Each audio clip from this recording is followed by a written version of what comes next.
So, carrying forward the previous discussions, till now we have discussed three modes of weed control. Number one was the cultural mode, second was the physical or mechanical method, and third one was the chemical method. So, today we are going to have a discussion over biological control of weeds, herbicide selectivity, and herbicide resistance. So, coming straightway to the topic, what is biological control method?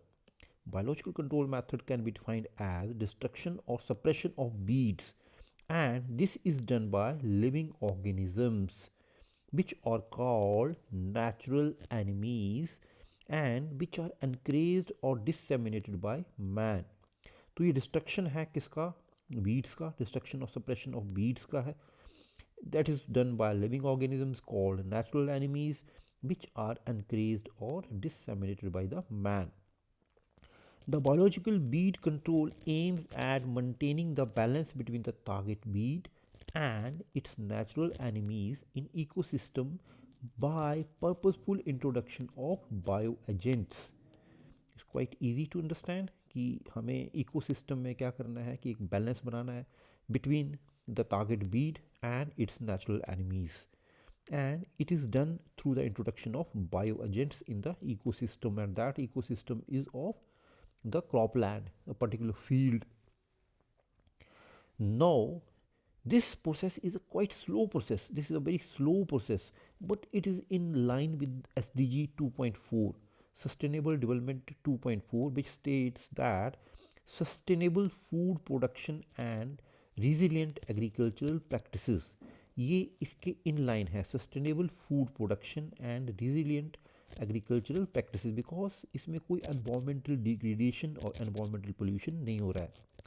सो इस biological control method के दो approaches हैं. Number one is the bio herbicide approach and the second one is classical और इनोकुलेटिव approach.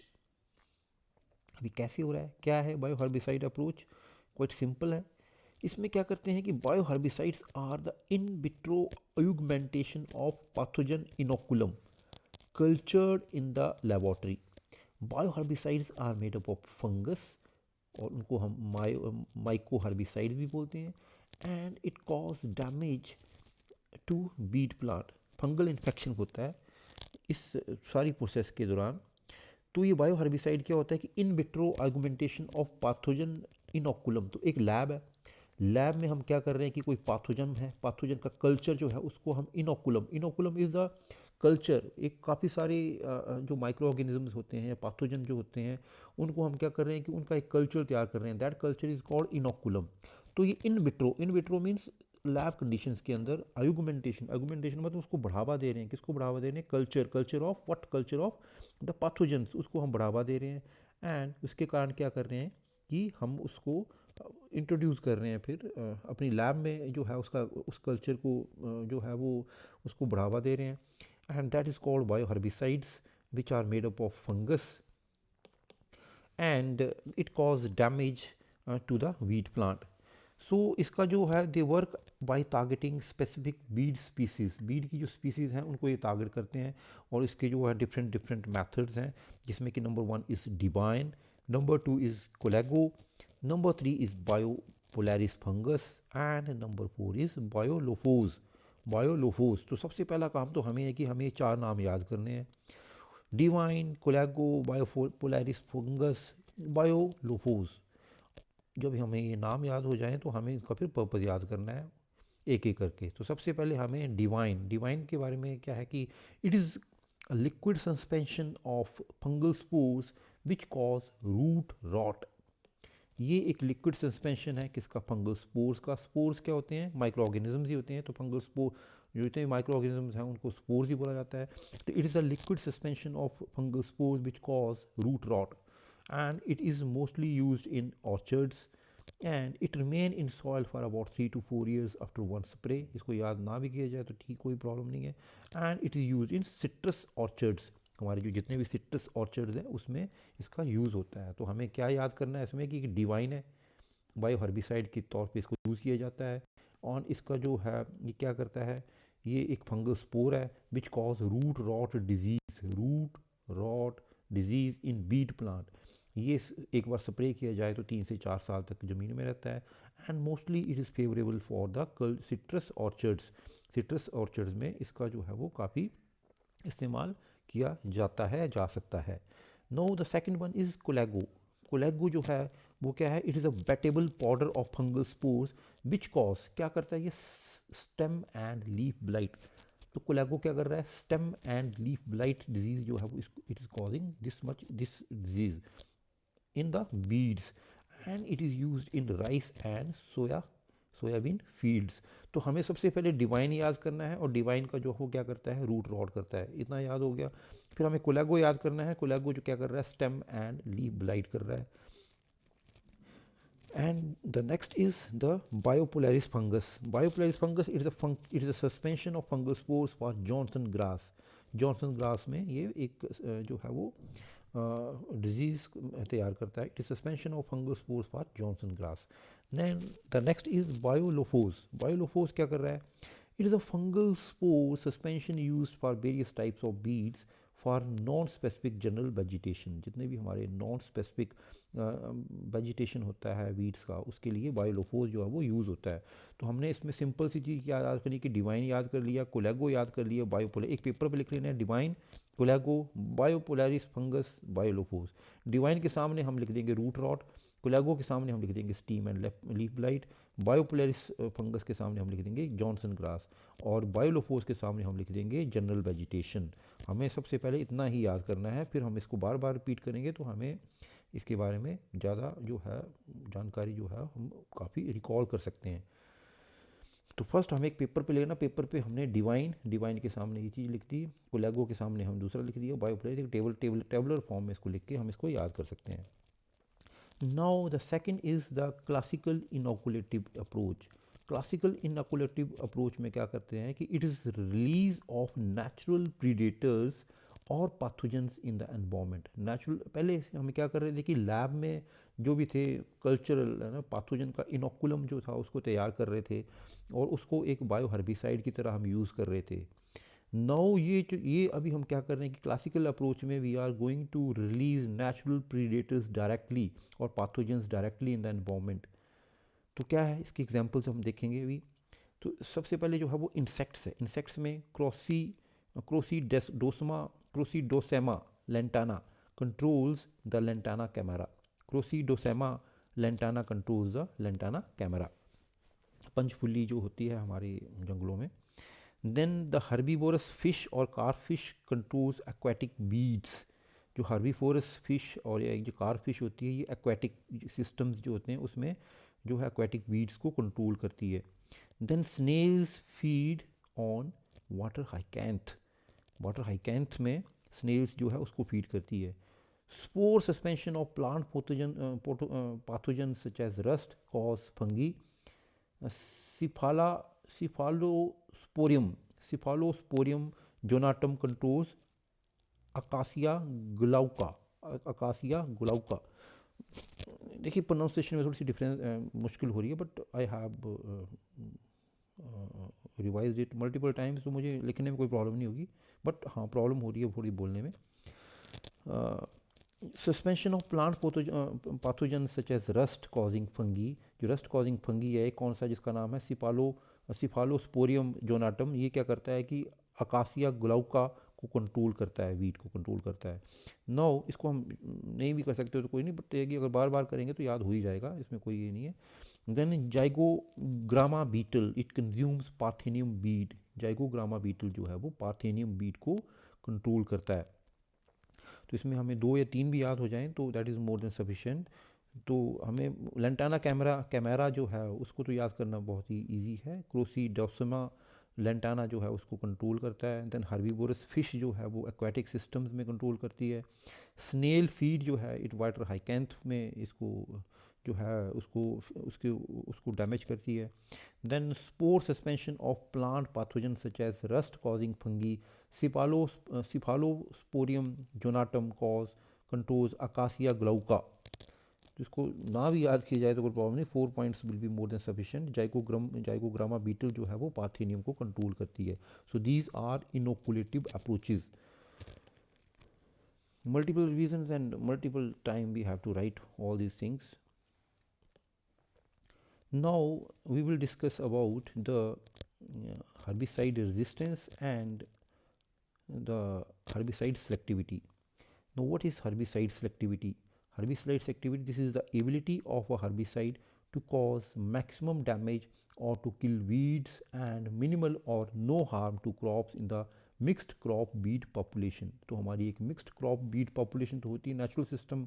अगर हमारी crop land है, कोई field है, तो उसमें हमारी क्रॉप बीट पॉपुलेशन होगी, क्रॉप बीट पॉपुलेशन होगी. तो इसमें क्या है कि हर्बिसाइड सेलेक्टिविटी ये बोलती है कि बीट को जो है वो मैक्सिमम डैमेज हो और जो क्रॉप को जो है वो मिनिमम डैमेज हो या फिर नो डैमेज हो, नील डैमेज हो. This is called herbicide selectivity. Know what is herbicide activity? तो हर्बिसाइड एक्टिविटी और हर्बिसाइड सेलेक्टिविटी में बहुत ही बिल्कुल थोड़ा सा अंतर है. इट इज़ रिलेटेड टू हम इसको क्या करते हैं कि हर्बिसाइड एक्टिविटी और सेलेक्टिविटी जो है वो इसमें जो है वो एक दूसरे के लिए पर्यायवाची तरह की तरह है. It is related to phytotoxic effects of chemical on a plant और ग्रोथ एंड डेवलपमेंट. ये सीधा सीधा क्या है कि कितनी फाइटोटॉक्सिसिटी है, कितनी फाइटोटॉक्सिसिटी है किसमें जो हमारा जो केमिकल है जो हम यूज़ कर रहे हैं और उसके कारण जो है वो प्लांट में कितनी फाइटोटॉक्सिसिटी जो इफेक्ट्स प्रोड्यूस हो रहे हैं, that is called herbicide activity. No what are different mechanisms of selectivity. तो डिफरेंट मैकेनिज्म्स क्या हैं सेलेक्टिविटी के? तो देयर आर 7 मैकेनिज्म्स जिसके द्वारा हर्बिसाइड को ये पता चलता है कि ये जो पर्टिकुलर प्लांट है ये हर्बिसाइड है, ये या तो बीड है या फिर ये क्रॉप है. तो उसमें सबसे पहले है different rate of metabolism, then plant development stage, third is growth rate, fourth is plant morphology, fifth is physiology. Physiology के अंदर हम 2 चीज़ें पढ़ेंगे, absorption and translocation. Six one is biochemical process and seventh is genetic heritage. तो जैसे कि हमने discuss कर ही लिया कि हर्बिसाइड सेलेक्टिविटी क्या होती है. It is the ability of the herbicide to kill weed and minimal damage to crop plant in the mixed crop weed population. इस पेपर में जो मैंने एक सिंप्लीफाइड तरीके से चीज़ को लिखा हुआ है. No mechanism of selectivity. Mechanism जो सेलेक्टिविटी हमने 7 पॉइंट्स जो डिस्कस किए, we are going to discuss the same points again but little bit in detail.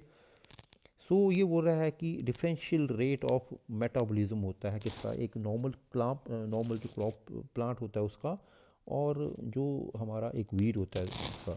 तो क्रॉप्स हैव डिफरेंट, जिसके कारण क्या होता है कि हमारा जो क्रॉप है और हमारा जो वीड है उसकी अलग अलग मेटाबॉलिज्म होता है, रेट ऑफ मेटाबॉलिज्म जो डिफरेंट है, जिसके कारण जो वो डिटॉक्सिफिकेशन जो है मैकेनिज्म जो वेल डेवलप्ड होता है किसका, क्रॉप्स का. तो सब number 1 point is the differential rate of metabolism. क्योंकि जो डिटॉक्सिफिकेशन मैकेनिज्म जो है क्रॉप्स का वो मच बेटर होता है. Now the second is the plant development stage. Plant development stage में क्या बोलता है कि younger plants are more susceptible. जो यंगर प्लांट्स होते हैं, younger plants are more susceptible to the herbicides. Now the third is the growth rate. Then इसमें बोला जाता है कि जो फास्ट ग्रोइंग प्लांट्स हैं दे आर मोर, जो हैं वो ज़्यादा इंटरेक्ट करते हैं किसके साथ, हर्बिसाइड के साथ. They interact more, so they are much more impacted. तो ग्रोथ रेट किसकी ज़्यादा होती है, वीड्स की ज़्यादा ग्रोथ रेट होती है. Plant development stage, in younger जो प्लांट्स होते हैं they are much more susceptible. तो स्टार्टिंग में जो है वो अगर वीड्स की बढ़ोतरी ज़्यादा हो रही है जर्मिनेशन, सीड की जर्मिनेशन से पहले, तो क्या हो रहा है कि they are being impacted. So younger plants are more susceptible. Now the number 4th point is plant morphology. तो प्लांट मॉर्फोलॉजी में 2 जो सब पॉइंट्स हैं, that is the root structure and growth meristems. तो रूट स्ट्रक्चर में क्या है कि जो एक्सटेंडेड रूट्स होते हैं जिन प्लांट्स के, दे एक्सप्लॉइट न्यूट्रिएंट्स मच बेटर. वो जो जिसकी एक्सटेंडेड रूट्स होंगी वो क्या करेंगी कि दे exploit the nutrients from the soil much better and much efficiently. और जिसके कारण क्या होता है कि it will resist the herbicides affect. Nutrients का अपटेक अच्छा हो रहा है, अपटेक अच्छा हो रहा है, तो हर्बिसाइड का जो इम्पैक्ट होगा वो अल्टीमेटली जो क्या होगा, it will be less. No growth meristems. तो जिसका जो मेरिस्टेम जो है वो जिसका ज़्यादा फैलाव होगा, जिसका मेरिस्टेम जो है ज़्यादा होगा, मेरिस्टेम मतलब तना वगैरह जो है, जो डिफरेंट लीव स्ट्रक्चर्स हैं, तो जिसका ज़्यादा होगा वो ज़्यादा इम्पैक्ट होगा. तो इसमें लिखा है broad leaf plants having meristem exposed are more susceptible than grasses which have underground meristems, वो ग्रासेस जो कि ज़मीन के अंदर हैं, they are less susceptible than the broad leaf plants which have exposed meristems. तो इस हिसाब से हमारी जो हर्बिसाइड है, it impact the weed. Now the fifth one is the physiology. Physiology में again it is divided into two parts, absorption and translocation. तो ये एब्जॉर्प्शन जो है वो स्टोमेटा या क्यूटिकाइल से हो रहा है। तो stomata is a large stomata, जो अगर किसी प्लांट का होगा तो मोर एब्जॉर्प्शन होगा किसका, हर्बिसाइड का। अगेन सेम क्यूटिकाइल जो है वो अगर उसका अगर सपोज किया कि इफ़ क्यूटिकाइल इज़ उसकी जो लेयर है अगर मोटी है तो हर्बिसाइड की अब्जॉर्प्शन जो है वो सही ढंग से नहीं हो पाएगी। नो द ट्रांसलोकेशन में हम दो मेथड्स पढ़ रहे हैं, दैट इज़ जाइलम एंड फोलम। तो ट्रांसलोकेशन क्या हो रहा है कि हर्बिसाइड की जो सिलेक्टिविटी हो रही है तो दैट इज जाइलम से ट्रैवल होके जाती है और ये फोलम के द्वारा डिफरेंट पार्ट्स में ये फैल जाती है हर्बिसाइड, तो इम्पैक्ट करती है। तो हर्बिसाइड इस तरह भी इम्पैक्ट, हर्बिसाइड का जो सिलेक्टिविटी है वो इस तरह भी हो सकती है। तो एब्जॉर्प्शन जो है, एब्जॉर्प्शन के अंदर हमने स्टोमेटा और क्यूटिकाइल को पढ़ा, एंड ट्रांसलोकेशन में हमने देखा कि जाइलम और फोलम के द्वारा जो हर्बिसाइड जो है it is going and being transported और translocated to the different parts of the plant. Now the sixth one is the biochemical processes. Biochemical processes में क्या होता है कि हर्बिसाइड के द्वारा activation and deactivation of enzymes होती हैं। कुछ स्पेसिफिक एंजाइम्स जो हैं वो डीएक्टिवेट कर दी जाती हैं। तो वीड्स जो हैं वो जो हमारा हर्बिसाइड की जो मैन्युफैक्चरिंग होती है वो इस तरह होती है, उसमें इस तरह का केमिकल कंपोजिशन होता है कि it deactivate certain enzymes in the weeds and they are being present in the weeds only, तो वो उसी को इम्पैक्ट करती हैं।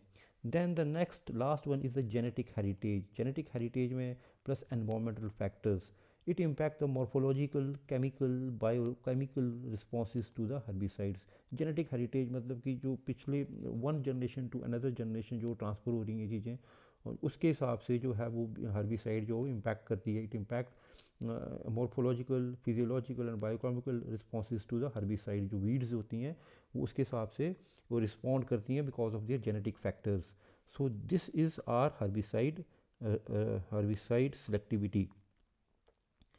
Now what is herbicide resistance? Herbicide resistance जो है it is defined as a natural occurring inherited ability of a plant which is a weed to survive and reproduce following exposure to dose of herbicide that would normally be lethal to wild plant. In India, most common example is Phalaris minor beet. I will again explain. It is defined as a natural occurring inherited ability of a weed to survive and reproduce following exposure to a dose of herbicide that would normally be lethal to a Beed plant. तो ये क्या है कि inherent natural inherent ability जो है develop हो जाती है किसी बीड में to survive and to reproduce, जब उसको किसी हर्बिसाइड की डोज को उसको बार बार एक्सपोज किया जाता है। अदरवाइज क्या होता है कि it is lethal to the wild plant, but क्या हो रहा है कि during a long course of time, long usage of that particular herbicide on a weed, it develop certain resistance, natural surviving ability जो है वो डेवलप कर लेता है। जैसे कि फिलारिस माइनर जो है, इसकी केस स्टडी हमने प्रीवियस डिस्कशन में डिस्कस की थी कि कैसे कि इंडो गंगेटिक प्लेन्स में फिलारिस माइनर जो है 1990s के दशक में जो है वो हर्बिसाइड रेजिस्टेंस डेवलप कर लेता है। उस टाइम हम कौन सी आइसोप्रोटोरॉन यूज़ कर रहे थे, हमारे जो किसान 1990s में आइसोप्रोटोरॉन के अगेंस्ट फिलारिस माइनर जो है हर्बिसाइड रेजिस्टेंस डेवलप करता है। उसके रिस्पॉन्स में हमारे जो किसान थे वो शिफ्टेड टू क्लोडिनाफोप एंड मेटासल्फ्यूरॉन और क्लोडिनाफोप के मिक्सचर के प्रति वो शिफ्ट होते हैं। But again after some time जो है वो हमारी ये जो फिलारिस माइनर है, it developed the herbicide resistance against this mixture also. तो इन 2020-21 करनाल में एक स्टडी होती है जिसमें कि कंजर्वेशन एग्रीकल्चर का यूजेज किया जाता है, क्रॉप रेजिड्यू को रिटेन किया जाता है सॉइल में, और अर्ली सोइंग की जाती है किसकी, in the second week of October wheat की, जिसके दौरान हम देखते हैं कि अबाउट 75% तक जो है वो फिलारिस माइनर का वहाँ पे रिडक्शन होता है in the areas of Karnal. तो ये हमने हर्बिसाइड रेजिस्टेंस के बारे में एक केस स्टडी जो है वो पहले डिस्कस की हुई है. So we will discuss it in detail in next discussion. Thank you.